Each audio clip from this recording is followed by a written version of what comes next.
Oi, gente. Bom, hoje a gente vai discutir o livro A Mente Bicameral, de William James. Na verdade, eu li uma edição em italiano, que é essa daqui, né? Il Crollo della Mente Bicamerale. Por que eu li em italiano? Porque eu não consegui encontrar em português. Ou não sei se eles não editaram em português, ou editaram e é esgotada. Eu sei que eu não achei em português, então eu li em italiano. Muito bem. A gente aqui, com este livro, está no reino da psicologia. Por que que eu li esse livro? Eu gosto muito de dizer por que eu li, né? Na verdade, eu tinha lido um livro, né, sobre o Anaximandro, de um físico italiano, e ele, em um dos últimos capítulos, mencionou algumas teorias que davam conta do início da religião, né, o porquê da religião, o porquê da origem, né? Porque é tão forte, digamos, né? Como paradigma de explicação de mundo. E nesse capítulo ele mencionou o William James, né? A mente bicameral. Então, por isso a questão ali que era importante para mim é entender o porquê da existência da religião. Muito bem. E então eu resolvi ler este livro aqui. Voltando ao que eu estava dizendo, então, aqui a gente está no reino da psicologia. William James era um psicólogo, né?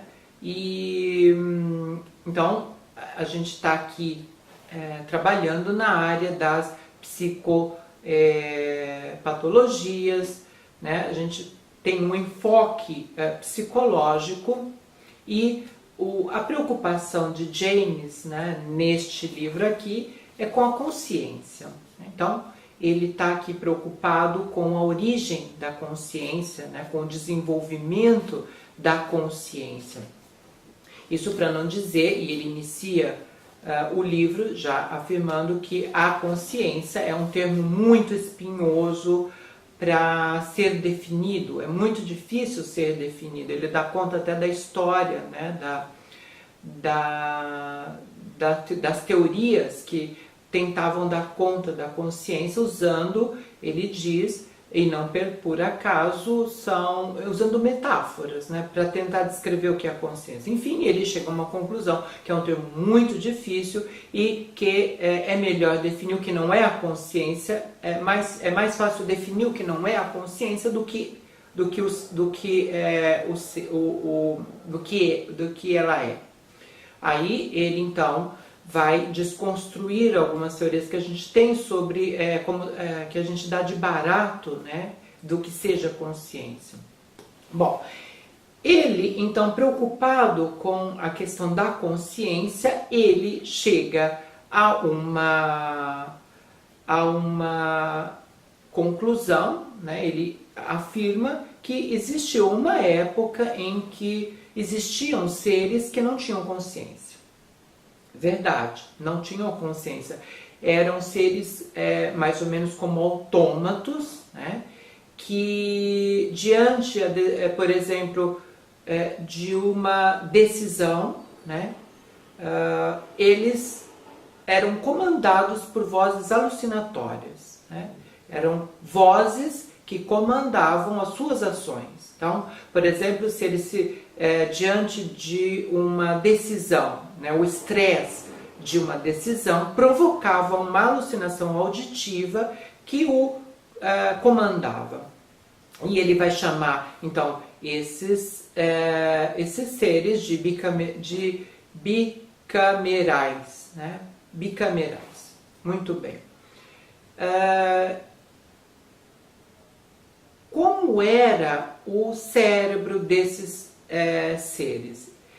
O William James, ele descreve, e aqui ele vai usar a neurologia, né? Então, Ele é psicólogo, ele é um psicólogo muito interessado na questão do cérebro. Ele fala no começo do livro e com a neurologia. Muito bem.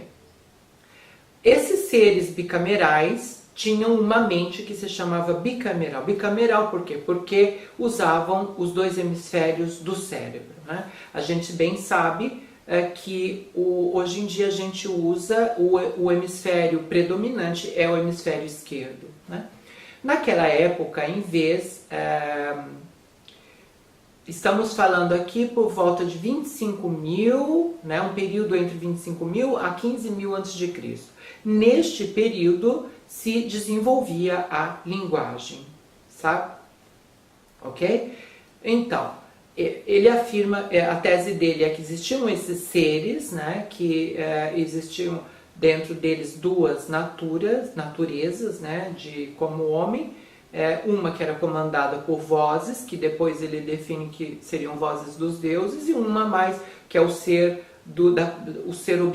subjetivo, mas que não era consciente. Consciente porque não tinha a nossa voz de consciência que define o eu, né?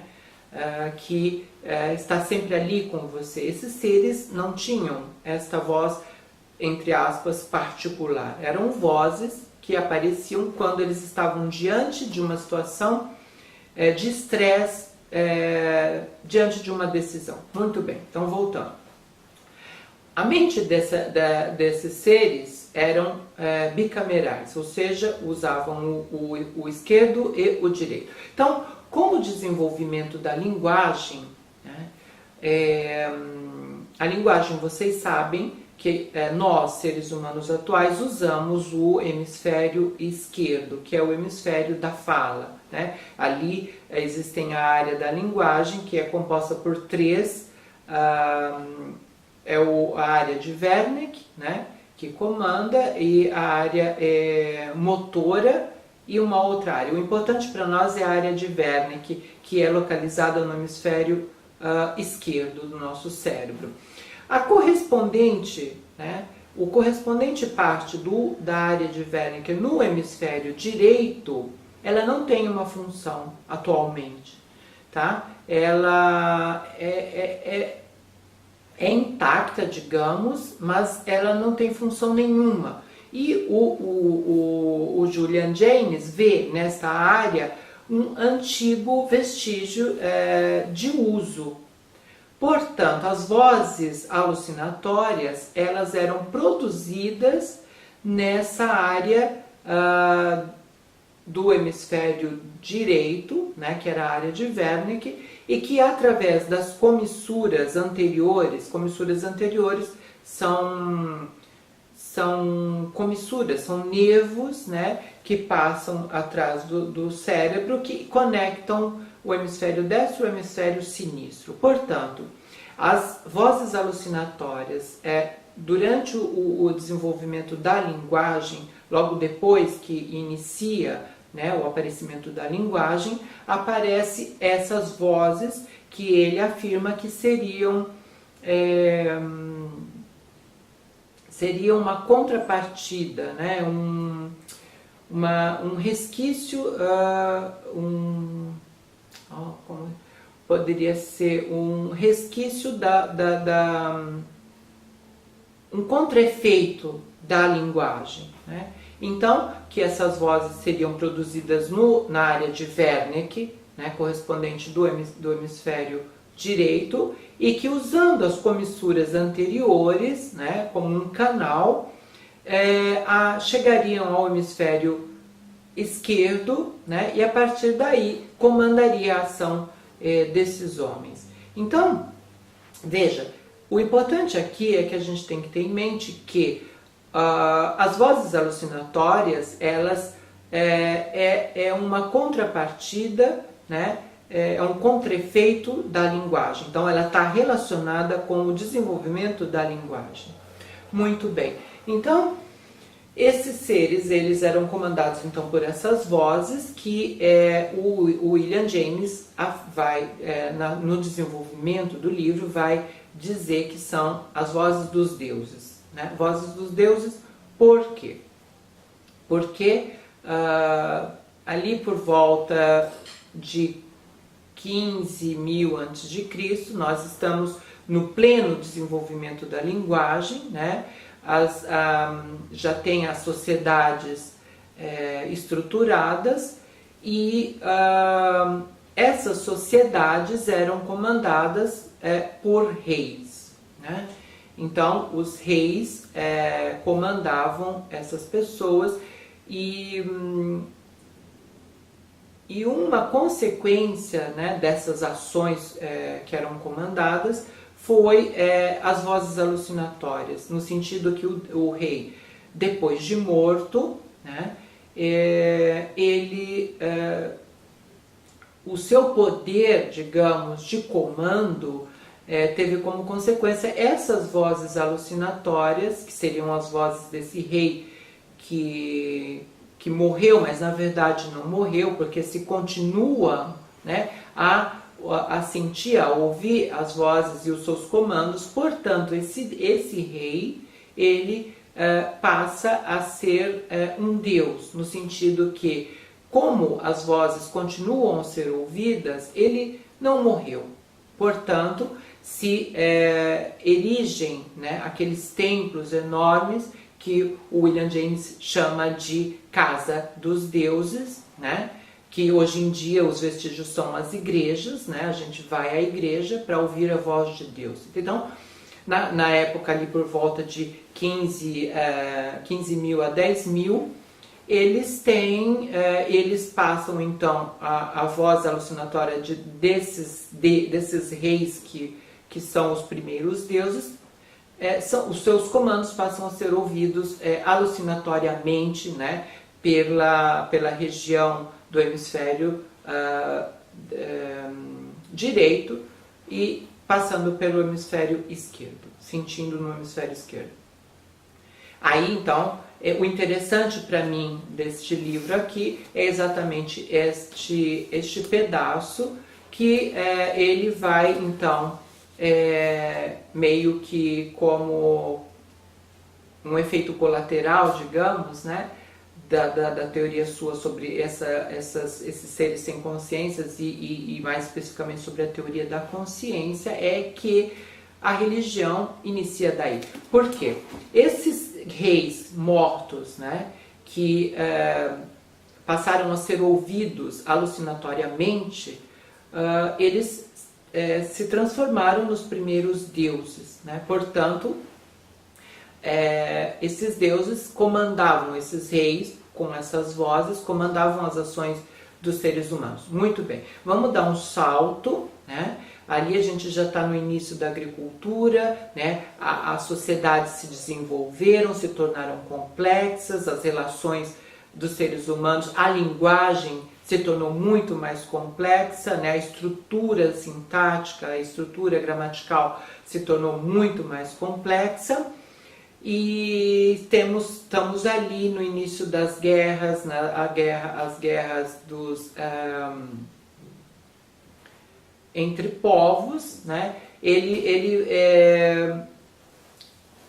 O que eu estou querendo dizer aqui é onde começa o declínio desse tipo de seres, porque, como vocês veem bem, nós não somos comandados por vozes alucinatórias, certo? Portanto, houve um declínio. E esse declínio o James vê exatamente no início desta complexificação da civilização, das sociedades, da linguagem. Tanto é que, inclusive, né, o cérebro, as funções dos dois hemisférios também se desenvolvem e modificam.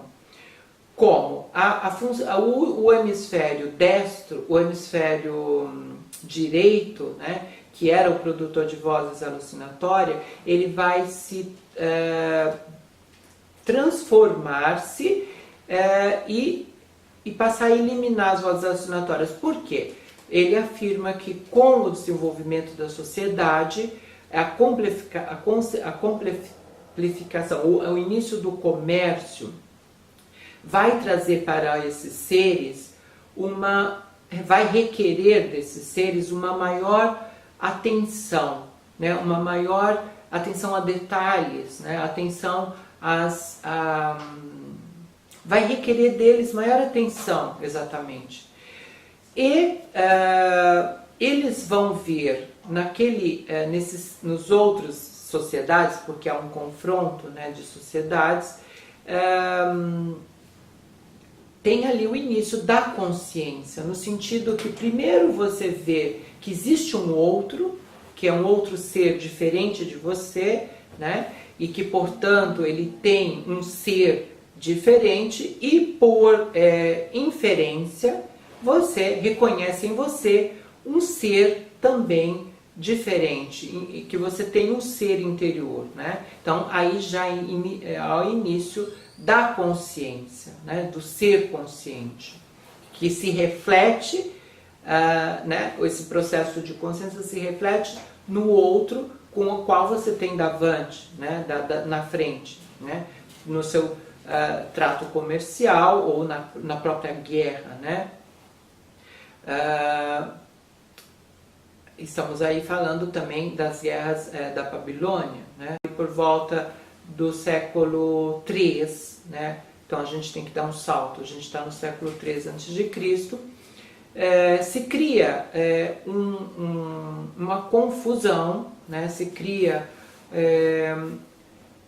houve um evento geológico muito importante que, segundo o James, favoreceu também o processo de consciência, que foi a explosão de um vulcão, né, na ilha do Mar Egeu, Santorino, chamado Terra. E com essa erupção vulcânica provocou uma massa de migração, né, e que fez com que se encontrasse, né, que se defrontasse populações diferentes.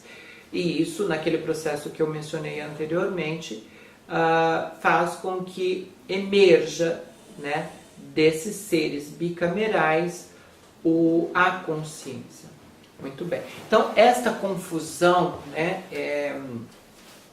houve também, por consequência, a perda de autoridade dos sacerdotes, porque com a transformação de reis em deuses, né, houve a necessidade também dos sacerdotes, a criação dos sacerdotes, para que fossem responsáveis por essa intermediação com os deuses. Com essa confusão, né, gerando então inclusive o desenvolvimento cerebral que favorecia a diminuição das vozes alucinatórias, eles passaram a não ouvir ou ouvir cada vez menos as vozes alucinatórias, portanto os comandos dos deuses, né? Aí é natural, né, a pergunta, mas o que aconteceu, né? Porque os deuses já não nos falam mais, né? Será que eles estão zangados? Né? Será que eles estão raivosos? E o James vê também nessa questão a origem do mal, né? Porque se um Deus, veja, se você tem uma pessoa, né, que está diante de você, você cumprimenta e a pessoa não responde, você imediatamente tem uma reação de autodefesa no sentido de se defender, porque talvez aquela pessoa seja agressiva. Então, se os deuses se silenciaram, talvez eles possam até agredir-nos. Portanto, tem ali a origem do mal, né? A origem do mal na Terra. Além do que, como os deuses não se ouvem mais, é porque eles estão em outro lugar, eles fugiram, eles se transferiram. Então, inicia ali, segundo James, né, ali a gente tem o alvorecer da religião, o alvorecer das premonições, né, porque a gente precisa, enquanto povo, adivinhar, né, o que os deuses querem, já que eles não nos falam. Portanto, inicia ali as adivinhações, né, os sortilégios, né, e com o desenvolvimento, pessoas adaptadas, pessoas com formação para interpretar, né, o que os deuses queriam. Então, veja bem, o importante aqui então que a gente tem que se concentrar na tese de que existiam seres, né, que não tinham consciência, né, estamos ali por volta de 25 a 15 mil antes de Cristo, que esses seres eram comandados por vozes alucinatórias que proveniam eram as vozes dos deuses que diziam o que fazer, né, ou seja, te permitia continuar uma atividade quando você não sabia mais o que fazer. Muito bem. Com o início da complexidade social advinda do comércio, né, a erupção vulcânica, ou seja, essa catástrofe natural e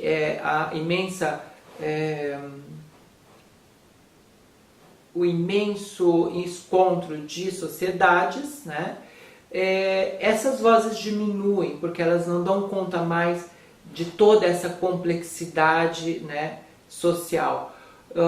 E diminuindo,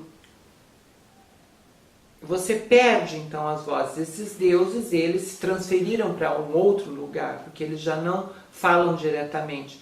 Falam através uma pessoa especializada, são os sacerdotes, depois os adivinhos, né,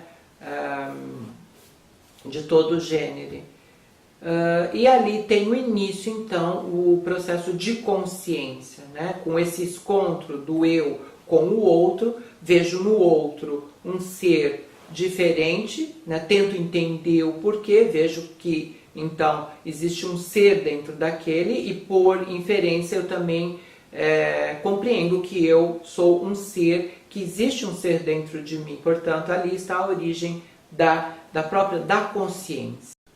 Então, nesse alvorecer da consciência, né, que foi consequência, então, do crescimento das cidades, né, do crescimento do comércio, né, da erupção vulcânica da ilha de Santorino, né, o vulcão de Tera, e toda essa migração, né, essa confusão, esse caos, e também o aparecimento da escrita vai corroer, vai diminuir então a voz alucinatória e aparece então a consciência, né? A erupção de Toba foi ali por volta de 1470 a 1170, mais ou menos, antes de Cristo. Então a gente está nesse período. Com o processo da evolução do ser consciente, né? Portanto, o enfraquecimento da bicameralidade e houve, com o comércio, com tudo isso que a gente disse, houve uma transformação mental, né? O lado direito, como eu disse, mais concentrado em definir esse ser, que ele tem que estar mais preocupado com os detalhes, por essa massa de complexificação, inclusive da língua. O hemisfério direito, ele vai se especializar então em confrontar parâmetros de espacialização, né? O hemisfério direito, ele vai se concentrar, né, em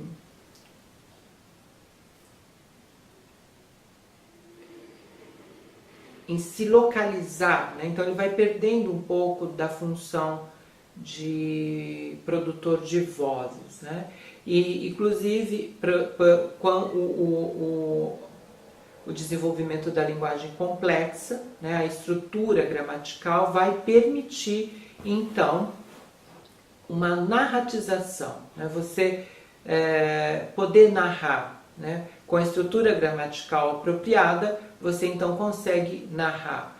E para você narrar é que você tem que ter uma consciência, você tem que espacializar, né, o tempo, construir um antes, um agora e um depois, tem que ter consciência deste processo. E isso, segundo ele, o autor, já característica de um ser consciente, né, da consciência, você poder narrar, né?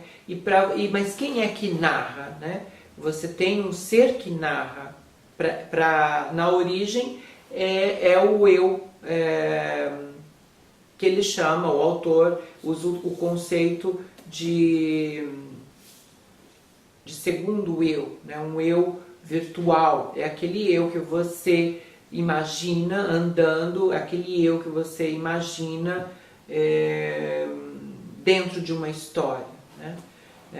Então, veja que com a linguagem, né, o pleno desenvolvimento da linguagem gera, por sua vez, com toda essa questão externa, né, da complexificação social, o surgimento das cidades, né, a confusão caótica por causa das guerras, a guerra assíria, né, a conquista assíria naquela época, e a explosão do vulcão, gera então o ser consciente, pleno consciente de ser e consciente do mundo ao seu redor. E isso tem como, paralelamente a uma estrutura diversa cerebral, né? Agora, então, esta é a tese do Julian Jaynes. Depois é claro que isso não é um livro de ficção científica. O Jaynes, ele vai embasar muito bem a sua teoria. Embasar como? Já que não se pode provar. Ele vai tomar exemplos na história que permitem verificar, ou quase verificar, vestígios desta mente bicameral, né, e vestígios desta passagem de mente bicameral para mente consciente, né? O primeiro exemplo que ele vai tomar é a Odisseia, porque ele vê na Odisseia, porque como vocês sabem, a Odisseia, dizem, foi composta ali por 1200 a.C., né, por Homero. Não na Odisseia, desculpa, na Ilíada mais especificamente. Na Ilíada ele vai ter exemplos de uma mente bicameral, né? Como ele faz isso? Ele pega certos termos, todos os termos, verbos, que, segundo ele, o uso desses termos, não existe conceitos na Ilíada que remetem a um eu subjetivo, né? São sempre palavras, conceitos, substantivos muito concretos, muito ligados ali ao fazer do dia a dia, né? Não existe um eu objetivo na Ilíada. Já a Odisseia ele toma como uma metáfora já do surgimento da mente consciente. Por quê? Se os conceitos que se remetiam mais a uma concretude das coisas diminuem e aparecem mais, mas não tanto, conceitos que dizem respeito ao eu subjetivo. Então existem ali certos conceitos que já não se remetem mais à concretude das coisas, mas já é uma quase metáfora, né? Em vez de estar se referindo ao concreto, está usando como metáfora, que, segundo ele, é uma característica do eu já consciente. Muito bem. Ele também vai usar para convalidar a sua tese restos arqueológicos, né? São vestígios de bicameralidade na arqueologia. Então, existem os túmulos dos reis, né? Existem os templos, né? Como eu disse, são as casas dos deuses, quando os deuses se transferiram para um outro espaço, né? Lá para cima, e que se construíram então os templos para que se ouvissem essas vozes que agora não se ouviam mais. Então, existem esses templos de deuses que são vestígios da bicameralidade. Existem inscrições nos túmulos, né? Inscrições em certos túmulos que ele usa como parâmetro como indícios também da bicameralidade. Então, inscrições, por exemplo, para mostrar que daquela época depois esses seres já eram conscientes. Então a gente está falando aqui de construções arqueológicas de templos dos assírios na Babilônia, né, na Mesopotâmia, no século II, né, antes de Cristo. Ele vai usar o Velho Testamento, né, quando ele confronta, por exemplo, o livro de Amos com o Pentateuco, né? Ele diz que o livro de Amos foi composto por uma mente bicameral, né? Depois ditada, era um analfabeto, né? Era um sacerdote, um analfabeto que depois ditou para um escriba, né? E esse Amos, o livro de Amos, exatamente é um livro de um homem bicameral, né? São conceitos concretos, se remetem ao fazer, né? E o Pentateuco, por oposição, né? Já existem, são conceitos já subjetivos, né? Existe uma mente já consciente e subjetiva dentro do Velho Testamento. Ele também usa como parâmetro de confronto, né, Amos e Eclesiástico, o livro que ele confronta com Amos é o Eclesiástico. Né? O Eclesiástico é um livro já de um ser consciente. Depois o Pentateuco, né, o Pentateuco é todo ele, segundo o James, uma nostalgia de uma bicameralidade, ou seja, daquele passado, né, de ouvir vozes de deuses, de um homem consciente. E também ele vai usar o livro de Samuel, né, toda a história de Samuel como uma bicameralidade, né, daqueles Nabim decadentes, né? Os Nabim eram os profetas que se comunicavam com os deuses diretamente, né? Então é uma prova também da bicameralidade. Então você tem as cartas assírias também, né? Em confronto com as cartas do rei da Babilônia, o rei da Babilônia no século 8 a.C. e as cartas assírias no século 6 a.C. Veja que o 8 a 6 a gente já passou de uma bicameralidade para um ser consciente. E ele termina, na verdade, dando como hoje em dia, né? Ele também vê vestígios da mente bicameral nas igrejas, que são as casas dos deuses, né? Em todos os processos em que você precisa jurar em nome da Bíblia, em nome de deuses, né? Você tem os esquizofrênicos, né? Porque ele lidava com pacientes esquizofrênicos. Os esquizofrênicos ouvem vozes, né?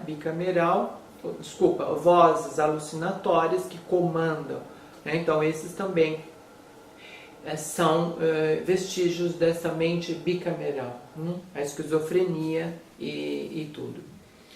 Então, veja,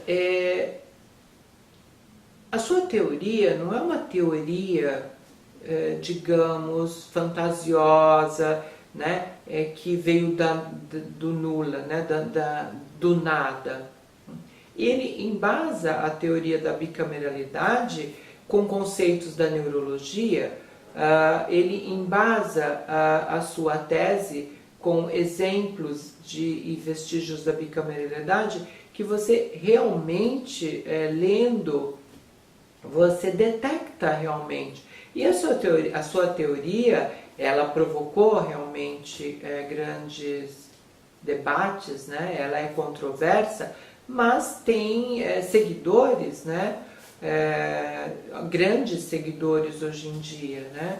Da sua teoria. Então, é controversa? É controversa.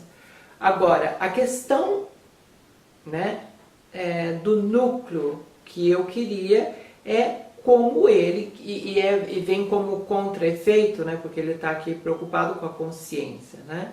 Ele está preocupado com o desenvolvimento e início da consciência. Mas, para mim, é muito interessante a questão da origem da religião, né? O que seria a religião, né? A religião, então, é a nossa tentativa de resgatar, né, de ouvir ainda mais uma vez as vozes dos deuses, né? Ou seja, aquela mesma voz que foi um contra-efeito originário da linguagem, do processo de linguagem, né, que produzia essas vozes alucinatórias, que com o desenvolvimento da agricultura, com o desenvolvimento do comércio, foi se perdendo porque o hemisfério direito teve que lidar com outras questões, né? E portanto ele se aperfeiçoou em outras características e portanto perdeu a alucinatoriedade, né? Digamos. Nós vimos como uma perda, como um distanciamento dos deuses, como